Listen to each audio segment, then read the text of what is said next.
Olá, leitores da Bíblia, bem-vindos ao dia 127.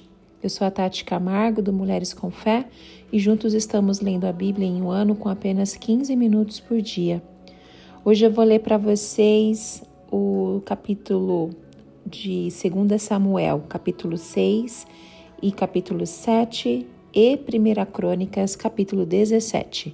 Lembrando que nós estamos lendo pelo método cronológico, que é o método da sequência, o método da ordem que foram acontecendo os eventos na palavra de Deus. Antes de nós começarmos, vamos fazer uma oração. Senhor Deus, obrigado pela Tua presença nas nossas vidas, obrigado por mais um dia de vida, obrigado porque em Ti nós podemos confiar, obrigado porque na Tua presença nós podemos encontrar paz. Obrigada pela Tua sabedoria, Senhor Deus, e pedimos para que, através do Teu Espírito Santo, o Senhor nos dê sabedoria, conhecimento e compreensão da Tua palavra, para que possamos compreender a Tua revelação, possamos compreender os Teus propósitos, os Teus planos, de tudo que está escrito aqui, Senhor Deus, nesse livro tão poderoso. Nos ajude nessa caminhada para que possamos manter o foco em Ti. Nos ajude, Senhor Deus, a buscar o relacionamento contigo, Senhor, e não deixe que nós caiamos em tentação, mas livra-nos do mal. E nós pedimos isso, Pai, com toda a fé que temos, em nome de Jesus. Amém. 2 Samuel, capítulo 6. A arca é levada para Jerusalém. De novo, Davi reuniu os melhores guerreiros de Israel, 30.000 ao todo. Ele e todos os que acompanhavam partiram para Balaá, em Judá, para buscar a arca de Deus, a arca sobre a qual é invocado o nome do Senhor dos Exércitos, que tem o seu trono entre os querubins acima dela. Puseram a arca de Deus num carroção novo e a levaram da casa de Abinadab na colina. Uzá e Aiô, filhos de Abinadab, conduziram o carroção com a arca de Deus. Aiô andava na frente dela. Davi e todos os israelitas iam cantando e dançando perante o Senhor, ao som de todo tipo de instrumentos de pinho, harpas, liras, tamborins, chocalhos e símbolos. Quando chegaram à eira de Nacon, Uzá esticou o braço e segurou a arca de Deus, porque os bois haviam tropeçado. A ira do Senhor acendeu-se contra Uzá por seu ato de irreverência. Por isso Deus o feriu, e ele morreu ali mesmo, ao lado da arca de Deus. Davi ficou contrariado, porque o Senhor, em sua ira, havia fulminado Uzá. Até hoje aquele lugar é chamado Pérez Uzá. Naquele dia, Davi teve medo do Senhor e se perguntou: como que eu vou conseguir levar a arca do Senhor? Por isso ele desistiu de levar a arca do Senhor para a cidade de Davi. Em vez disso, levou-a para a casa de Obed-Edom de Gate. A arca do Senhor ficou na casa dele por 3 meses, e o Senhor o abençoou e a toda a sua família. E disseram ao rei Davi: o Senhor tem abençoado a família de Obed-Edom e tudo que ele possui por causa da arca de Deus. Então Davi, com grande festa, foi à casa de Obed-Edom e ordenou que levassem a arca de Deus para a cidade de Davi. Quando os que carregavam a arca do Senhor davam 6 passos, eles sacrificavam um boi e um novilho gordo. Davi, vestindo colete sacerdotal de linho, foi dançando com todas as suas forças perante o Senhor, enquanto ele e todos os israelitas levavam a arca do Senhor ao som de gritos de alegria e de trombetas. Aconteceu que, entrando a arca do Senhor na cidade de Davi, Mical, filha de Saul, observava de uma janela, e ao ver o rei dançando e celebrando perante o Senhor, ela o desprezou em seu coração. Eles trouxeram a arca do Senhor e a colocaram na tenda que Davi lhe havia preparado. E Davi ofereceu holocausto e sacrifícios de comunhão perante o Senhor. Após oferecer os holocaustos e os sacrifícios de comunhão, ele abençoou o povo em nome do Senhor dos Exércitos e deu um pão, um bolo e tâmaras e um bolo de uvas passas a cada homem e a cada mulher israelita. Depois todo o povo partiu, cada um para sua casa. Voltando Davi para casa para abençoar sua família, Mical, filha de Saul, saiu ao seu encontro e lhe disse: como o rei de Israel se destacou hoje, tirando o manto na frente das escravas de seus servos, como um homem vulgar. Mas Davi disse a Mical: foi perante o Senhor que eu dancei, perante aquele que me escolheu em lugar de seu pai ou de qualquer outra da família dele, quando me designou soberano sobre o povo do Senhor, sobre Israel perante o Senhor. Celebrarei e me rebaixarei ainda mais e me humilharei aos meus próprios olhos, mas serei honrado por essas escravas que você mencionou. E até o dia da sua morte, Mical, filha de Saul, jamais teve filhos. 2 Samuel, capítulo 7. A promessa de Deus a Davi. O rei Davi já morava em seu palácio e o Senhor lhe dera descanso de todos os seus inimigos ao redor. Certo dia ele disse ao profeta Natã: aqui estou eu morando num palácio de cedro, enquanto a arca de Deus permanece numa simples tenda. Natã respondeu ao rei: faz o que tiveres em mente, pois o Senhor está contigo. E naquela mesma noite o Senhor falou a Natã: vá dizer ao meu servo Davi que assim diz o Senhor: você construirá uma casa para eu morar? Não tenho morado em nenhuma casa desde o dia em que tirei os israelitas do Egito. Tenho ido de uma tenda para outra, de um tabernáculo para outro. Por onde tenho acompanhado os israelitas, alguma vez perguntei a algum líder deles, a quem ordenei que pastorasse Israel, o meu povo: por que você não me construiu um templo de cedro? Agora, pois, diga ao meu servo Davi: assim diz o Senhor dos Exércitos: eu tirei das pastagens onde você cuidava dos rebanhos, para ser o soberano de Israel, o meu povo. Sempre estive com você por onde você andou e eliminei todos os seus inimigos. Agora eu o farei tão famoso quanto os homens mais importantes da terra, e providenciarei um lugar para Israel, o meu povo, e os plantarei lá, para que tenham o seu próprio lar e não mais sejam incomodados. Povos ímpios não mais os oprimirão, como fizeram no início, e têm feito desde a época em que nomeei juízes sobre Israel, o meu povo. Também subjugarei todos os seus inimigos. Saiba também que eu, o Senhor, lhe estabelecerei uma dinastia. Quando a sua vida chegar ao fim e você descansar com seus antepassados, escolherei um dos seus filhos para sucedê-lo, um fruto do seu próprio corpo, e eu estabelecerei o reino dele. Será ele quem construirá um templo em honra ao meu nome, e eu firmarei o trono dele para sempre. Eu serei seu pai, ele será o meu filho.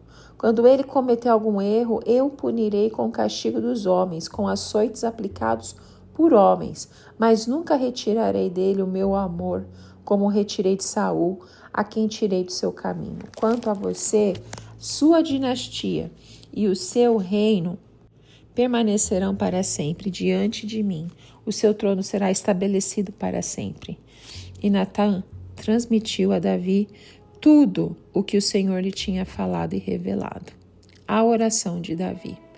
Então o rei Davi entrou no tabernáculo, assentou-se diante do Senhor e orou: quem sou eu, ó soberano Senhor, e o que é a minha família para que me trouxeste a esse ponto? E como se isso não bastasse para ti, ó soberano Senhor, também falaste sobre o futuro da família deste teu servo. É assim que procede com os homens, ó soberano Senhor. Que mais Davi poderá dizer-te? Tu conheces o teu servo, ó soberano Senhor, por amor da tua palavra e de acordo com a tua vontade, realizaste este feito grandioso e o revelaste ao teu servo. Quão grande és tu, ó soberano Senhor. Não há ninguém como tu, nem há um outro Deus além de ti, conforme tudo o que sabemos. E quem é como Israel, teu povo, a única nação da terra que tu, ó Deus, resgataste para dela fazeres um povo para ti mesmo, e assim tornaste o teu nome famoso, realizaste grandes e impressionantes maravilhas ao expulsar nações e seus deuses diante desta mesma nação que libertaste do Egito. Tu mesmo fizeste de Israel o teu povo particular para sempre, e tu, ó Senhor, te tornaste o seu Deus. Agora, Senhor Deus, confirma para sempre a promessa que fizeste a respeito de teu servo e de sua descendência. Faze conforme prometeste, para que o teu nome seja engrandecido para sempre, e os homens digam: o Senhor dos exércitos é o Deus de Israel, e a descendência de teu servo Davi se manterá firme diante de ti.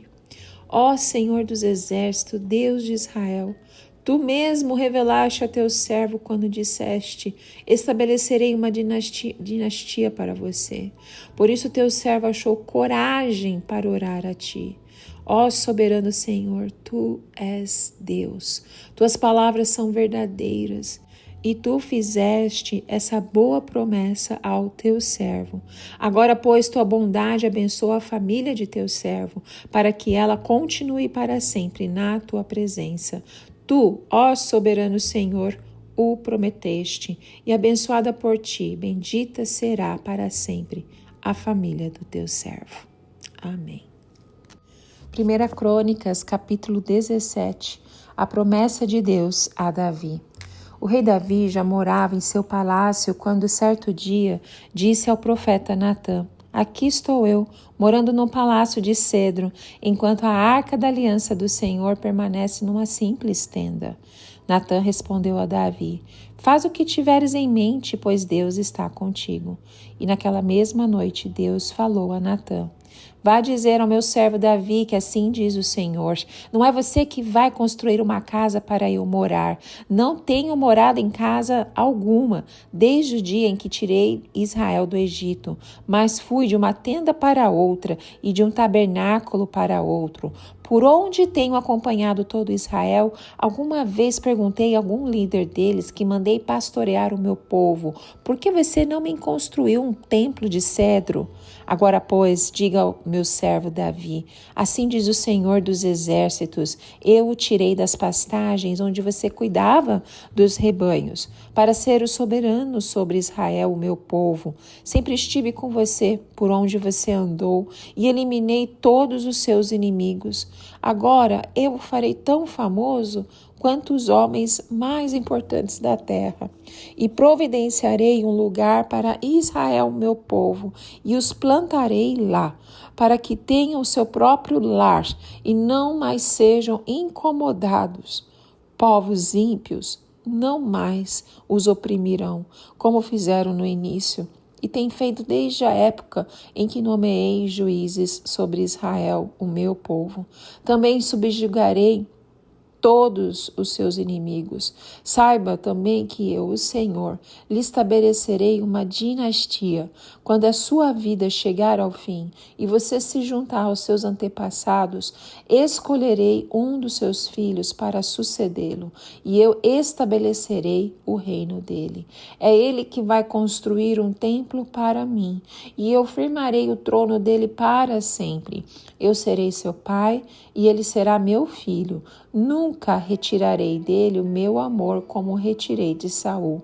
Eu o farei líder do meu povo e do meu reino para sempre. Seu reinado será estabelecido para sempre. E Natã transmitiu a Davi tudo o que o Senhor lhe tinha falado e revelado. A oração de Davi. Então Davi entrou no tabernáculo, assentou-se diante do Senhor e orou: quem sou eu, ó Senhor Deus? E o que é a minha família, para que me trouxeste a este ponto? E como se isso não bastasse para ti, ó Deus, tu falaste sobre o futuro da família deste teu servo. Tens me tratado como um homem de grande importância, ó Senhor Deus. O que mais Davi poderá dizer-te por honrares o teu servo? Tu conheces o teu servo, ó Senhor. Por amor do teu servo, de acordo com a tua vontade, realizaste esse feito grandioso e tornaste conhecidas todas essas grandes promessas. Não há ninguém como tu, Senhor, nem há outro Deus além de ti, conforme tudo que sabemos. E quem é? E quem é como Israel, teu povo, a única nação da terra que tu, ó Deus, resgataste para ti mesmo, e assim tornaste o teu nome famoso, realizando grandes e impressionantes maravilhas ao expulsar nações de diante do povo que libertaste do Egito. Tu fizeste de Israel o teu povo especial para sempre, e tu, ó Senhor, te tornaste o seu Deus. Agora, Senhor, que a promessa que fizeste a respeito de teu servo e de sua descendência se confirme para sempre. Faze conforme prometeste, para que tudo se confirme, para que o teu nome seja engrandecido para sempre, e os homens digam: o Senhor dos exércitos, o Deus de Israel, é Deus para Israel. E a descendência de teu servo Davi se manterá firme diante de ti. Tu, meu Deus, revelastes a teu servo que formarás uma dinastia para ele. Por isso teu servo achou coragem para orar a ti. Ó Senhor, tu é Deus. Tu fizeste essa promessa ao teu servo. Agora, pois, a tua bondade abençoa a família de teu servo, porque para que ela continue para sempre na tua presença. Pois o que tu, Senhor, abençoas, abençoado está para sempre. Amém. No livro de 2 Samuel, capítulo 6, eu queria que você imaginasse um momento de grande celebração, onde toda a nação se reúne para trazer de volta o símbolo mais sagrado da presença de Deus. Agora visualize essa celebração sendo abruptamente interrompida por uma morte inesperada. Foi exatamente isso que aconteceu neste capítulo, um dos capítulos mais intensos e cheios de significado na história de Israel. Esse capítulo narra a tentativa de Davi de levar a Arca da Aliança para Jerusalém, e um evento que começou com alegria e entusiasmo, mas que logo se tornou um lembrete solene da santidade de Deus. A morte de Uzá, o temor de Davi, a bênção sobre Obed-Edom e a celebração final ao som de trombetas e danças revelam princípios profundos sobre obediência, adoração e o temor do Senhor. O que podemos aprender com essa história? Como que esse capítulo se conecta com a nossa relação com Deus hoje? Esse capítulo nos desafia a refletir sobre a maneira como nos aproximamos da presença de Deus, com reverência ou negligência, com alegria ou receio. A arca estava perdida. Durante 100 anos, a Arca da Aliança esteve separada do tabernáculo e dos locais de adoração em Israel. Ela foi capturada pelos filisteus, passou 7 meses entre eles, depois foi enviada para Bet-Semes, antes de ser depositada na casa de Abinadab, em Kiriat-Jearim. Agora, Davi deseja restaurar a centralidade da arca no culto a Deus, estabelecendo Jerusalém não apenas como capital política, mas como centro espiritual da nação. Davi convoca 30.000 homens e parte para trazer a arca de volta.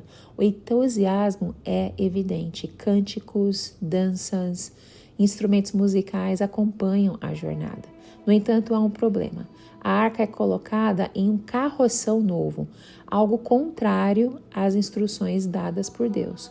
Segundo a lei, os levitas deveriam carregá-la nos ombros, usando varas pesadas por argolas fixadas na arca.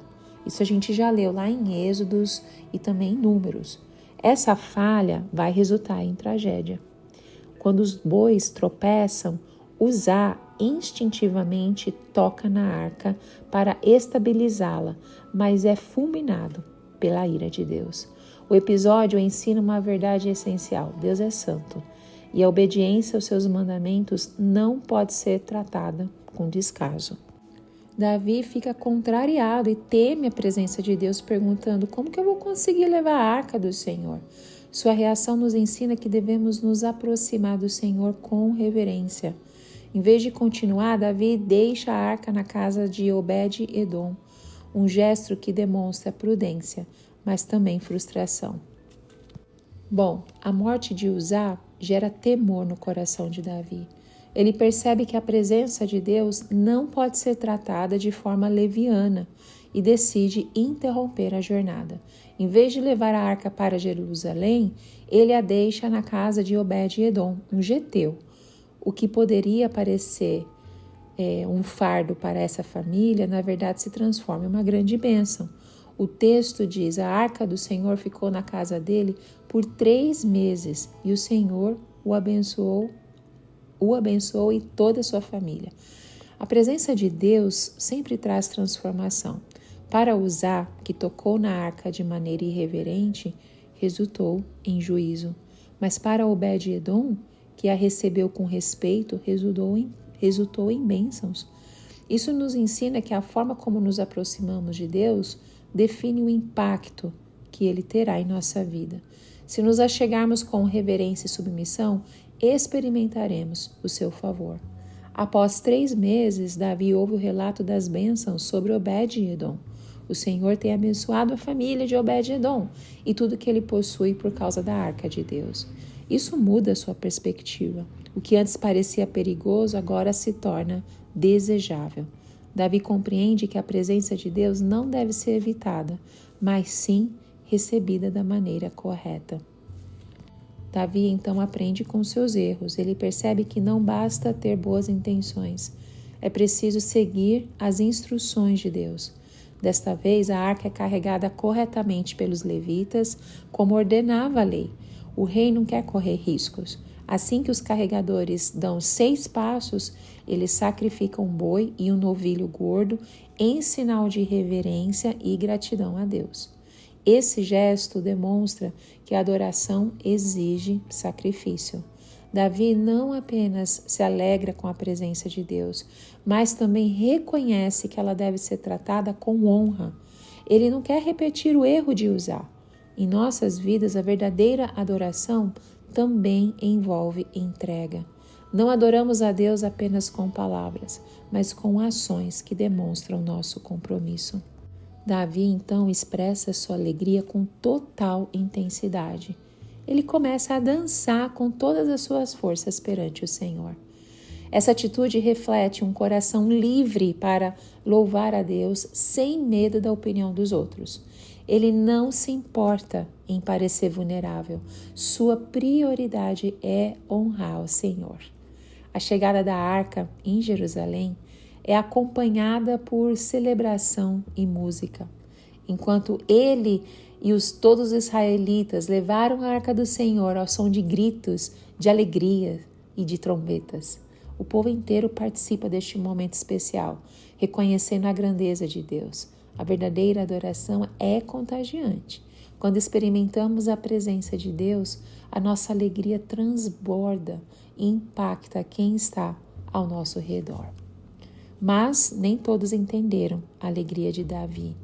Mical, filha de Saul, observa a cena na janela e despreza Davi em seu coração.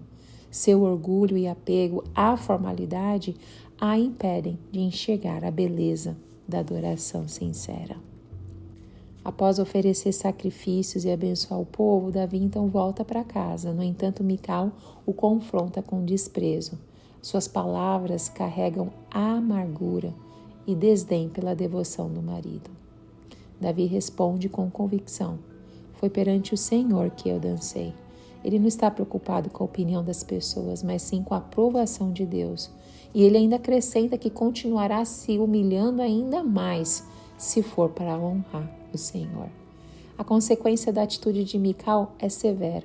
E até o dia da sua morte, Mical, filha de Saul, jamais teve filhos. Sua esterilidade simboliza a esterilidade espiritual daqueles que desprezam a verdadeira adoração. Agora o capítulo 7, 2 Samuel 7 e 1 Crônicas 17, eles têm exatamente o mesmo conteúdo. A mesma situação que aconteceu, o mesmo evento. O plano de Deus é maior que o nosso. A gente vai ver isso, o porquê. Imagine um homem que já conquistou tudo que sonhou. Ele tem um reino estabelecido, um palácio luxuoso e descanso de todos os seus inimigos. Mas ao olhar ao redor, ele percebe algo desconcertante. Ele vive em grandeza, enquanto a presença de Deus ainda habita em uma simples tenda. Esse homem é Davi, e sua inquietação revela algo profundo sobre o coração humano, o desejo de retribuir a Deus por tudo o que ele fez. Esse capítulo é um dos capítulos mais importantes da Bíblia, porque marca um ponto de virada na história da redenção. Quando Davi decide construir um templo para Deus, ele não recebe a resposta que esperava. Deus inverte os papéis e faz a Davi uma promessa grandiosa: eu estabelecerei o seu trono para sempre. Mas o que essa promessa realmente significa? Ela se cumpre em Salomão ou aponta para algo maior? E o que isso tem a ver conosco hoje? Depois de anos de batalhas e desafios, Davi finalmente experimentava um templo de paz. Ele havia consolidado o reino, vencido seus inimigos e agora desfrutava de um palácio luxuoso. No entanto, seu coração se inquietou ao perceber que ele morava numa casa magnífica e a arca da aliança do Senhor permanecia em uma tenda. E Davi compartilhou esse pensamento com Natã, o profeta. E ele queria honrar a Deus e retribuir de alguma forma tudo que o Senhor havia feito a ele. Então Natã, ao ouvir esse desejo, inicialmente aprovou a ideia. Parecia algo lógico e correto. Afinal, se Davi, um rei humano, vivia num palácio, quanto mais o Deus de Israel merecia um templo glorioso. Mas Natã falou sem consultar ao Senhor. Natã falou exatamente isso lá no versículo 3. Faz o que tiveres em mente, pois o Senhor está contigo. Então, antes de tomarmos decisões, mesmo que pareçam corretas, precisamos buscar a orientação do Senhor. Davi desejava construir uma casa para Deus, mas logo descobriria que era Deus quem queria construir algo para ele. O desejo de Davi não era errado, mas o tempo e o propósito de Deus eram diferentes. Quantas vezes queremos fazer algo para Deus e achamos que estamos no caminho certo apenas para perceber depois que Ele tem um plano maior? Esse capítulo nos ensina sobre a verdadeira adoração. Para Davi, honrar a Deus significava construir um templo, mas para Deus, honrá-lo era confiar em seu propósito. Isso nos faz lembrar aquele versículo em João, que Deus é espírito e é necessário que os seus adoradores o adorem em espírito e em verdade. O mais importante não é o que fazemos para Deus, mas a obediência e a disposição do nosso coração. Naquela mesma noite, Deus falou com Natã e deu uma resposta inesperada a Davi. Ele falou assim: vá dizer ao meu servo Davi que assim diz o Senhor, você construirá uma casa para eu morar? Essa pergunta revela um princípio fundamental. Deus não precisa de nada que possamos construir para Ele. Desde a saída do Egito, a presença de Deus habitava em uma tenda. E Ele nunca havia pedido um templo fixo. Deus reforça essa ideia ao lembrar: não tenho morado em nenhuma casa desde o dia em que tirei os israelitas do Egito. Tenho ido de uma tenda para outra, de um tabernáculo para outro. Isso nos ensina que Deus não está preso a estruturas físicas. Ele é um Deus que caminha com o seu povo, que se move conforme a sua vontade. Muitas vezes pensamos que agradamos a Deus com grandes construções, eventos ou obras grandiosas, mas o que Ele deseja é um relacionamento vivo conosco. Além disso, Deus estava ensinando Davi a confiar em seu plano. O desejo de Davi era bom, mas não era o momento certo. Isso nos lembra que nem sempre o que queremos fazer para Deus é o que Ele quer que façamos naquele momento. A resposta de Deus também nos mostra que Ele está mais interessado em nosso coração do que em nossas realizações. O Senhor deseja um povo que o adore em verdade e obediência. Davi queria construir uma casa para Deus, mas Deus queria construir algo maior para Davi. Então Deus relembrou a Davi sua origem humilde e como ele o escolheu para ser rei. O Senhor disse: eu o tirei das pastagens onde cuidava dos rebanhos para ser o soberano do meu povo Israel. Essa afirmação deixa claro que o sucesso de Davi não foi fruto da sua própria capacidade, mas da graça e do propósito divino. Deus o chamou de um simples pastor para governar uma nação, mostrando que ele exalta os humildes e os capacita para grandes coisas. Além disso, Deus garantiu sua fidelidade ao longo da jornada de Davi. Sempre estive com você por onde você andou e eliminei todos os seus inimigos. Essa promessa revela que cada vitória de Davi foi resultado da presença de Deus em sua vida. O Senhor não apenas o escolheu, mas também o sustentou e protegeu em todos os momentos. Aleluia. Deus não parou por aí, Ele prometeu estabelecer Israel em segurança. E essa promessa ia além de Davi e refletiu o compromisso de Deus com o seu povo. Desde a aliança com Abraão, Deus havia prometido dar uma terra a Israel, e aqui Ele reafirma sua fidelidade. A conclusão desse capítulo traz a promessa surpreendente. Saiba também que eu, o Senhor, lhe estabelecerei uma dinastia. Deus inverte a expectativa de Davi. Ele queria construir uma casa para Deus, mas o Senhor declara que é Ele que edificará uma casa para Davi. E essa casa não seria de pedras, mas uma dinastia eterna que se cumpriria plenamente em Cristo. E então Davi faz uma oração de gratidão. A reação de Davi a essa revelação não foi de orgulho, mas de profunda humildade. Ele entrou no tabernáculo, sentou-se diante do Senhor e disse: quem sou eu, ó soberano Senhor, e o que é que a minha família para que trouxeste a este ponto? Essa resposta mostra que Davi reconhecia que tudo que ele tinha era resultado da graça de Deus. E aí ele continua refletindo sobre a grandeza do que Deus lhe prometeu. E como se isso não bastasse para ti, ó soberano Senhor, também falaste sobre o futuro da família deste teu servo. Davi entende que essa promessa não era apenas para ele, mas para gerações futuras.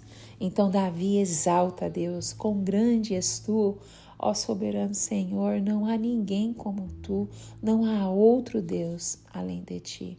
Esse louvor é um reflexo da percepção de Davi sobre a singularidade e a fidelidade de Deus. O rei reconhece que Israel é um povo especial porque Deus o escolheu e redimiu. Amém. Que palavra maravilhosa, falou tanto ao meu coração. E espero que tenha abençoado você também, embora o áudio tenha ficado longo. Tenho certeza que Deus vai falar ao seu coração assim como Ele falou ao meu. Te vejo no próximo áudio. Tchau, tchau.